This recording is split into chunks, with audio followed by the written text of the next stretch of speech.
السلام علیکم ورحمۃ اللہ وبرکاتہ شیخ ہیں۔ وعلیکم السلام ورحمۃ اللہ وعلیکم وبرکاتہ۔ السلام ورحمۃ اللہ وبرکاتہ۔ جی فرمائیے یونس بھائی، کیا سوال ہے؟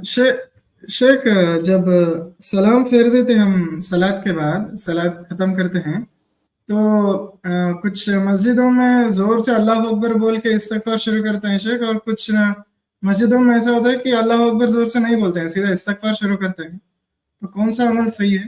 جزاک اللہ۔ جی اس مسئلے میں اعتدال صحیح ہے۔ جو بالکل شور والے انداز میں کرتے ہیں اس طرح سے کہ دوسروں کو ڈسٹرب ہو، وہ بھی صحیح نہیں ہے، اور جو بالکل بھی آواز کے ساتھ نہیں کرتے وہ بھی صحیح نہیں ہے۔ آواز کا نکلنا اللہ کے نبی صلی اللہ علیہ وسلم کے زمانے میں نماز کے بعد تکبیر کے لیے یا استغفار کے لیے، اذکار کے لیے، یہ چیز ثابت ہے متعدد روایتوں سے۔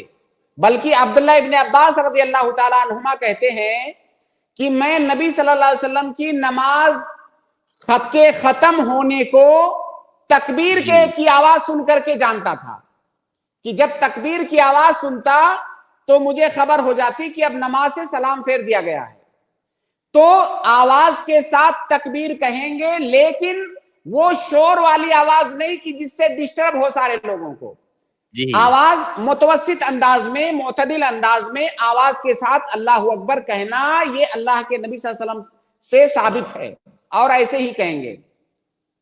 جی شیخ، کچھ علماء کی یہ رائے بولتے تھے شیخ کہ وہ جب رسول اللہ ان کو اذکار سکھانے کے لیے وہ ایسا بولتے تھے، اور اس لیے ہم کو اب نہیں کرنا چاہیے، اس رائے پر آپ کی کیا کہنا ہے شیخ؟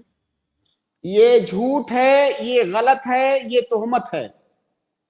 اللہ کے نبی صلی اللہ علیہ وسلم اگر اس طرح سے آپ کہیں گے تو کسی بھی عبادت کے بارے میں آپ یہ کہہ دیں گے کہ یہ نبی صلی اللہ علیہ وسلم نے سکھانے کے لیے کیا تھا، بعد کے لیے نہیں ہے۔ اگر کل کو آپ کے سامنے کوئی بھی آ کر کے اس طرح کا دعویٰ کسی اور دوسرے مسئلے کے بارے میں کرنے لگے تو پھر آپ کیا کریں گے؟ خصوصیت کے لیے دلیل چاہیے۔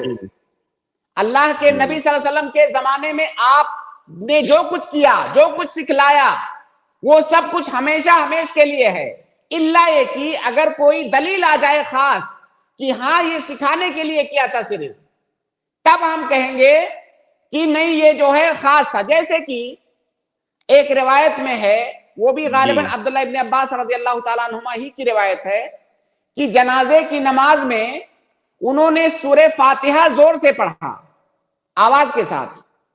جب نماز ختم ہو گئی تو انہوں نے کہا کہ میں نے آواز کے ساتھ اس لیے پڑھا ہے تاکہ تم لوگ یہ جان لو کہ سورہ فاتحہ کا جنازہ کی نماز میں پڑھنا سنت ہے۔ جی جب مجھ سے پڑھتے ہوئے سنو گے سورہ فاتحہ تو جان لو کہ سورہ فاتحہ جنازے کی نماز میں پڑھنا سنت ہے۔ تو وہاں انہوں نے لوگوں کو تعلیم دینے کے لیے اس کو زور سے پڑھا تاکہ وہ سمجھ جائیں کہ سورہ فاتحہ کو پڑھنا ہے۔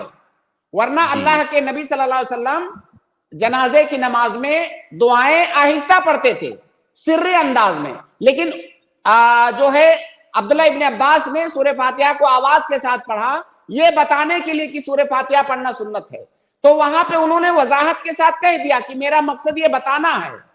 تو اگر کوئی دلیل آ جائے خاص جس میں یہ کہا جائے کہ یہ صرف تعلیم دینے کے لیے تھا، یہ بعد کے لیے نہیں ہے، تب تو ہم کہیں گے ٹھیک ہے۔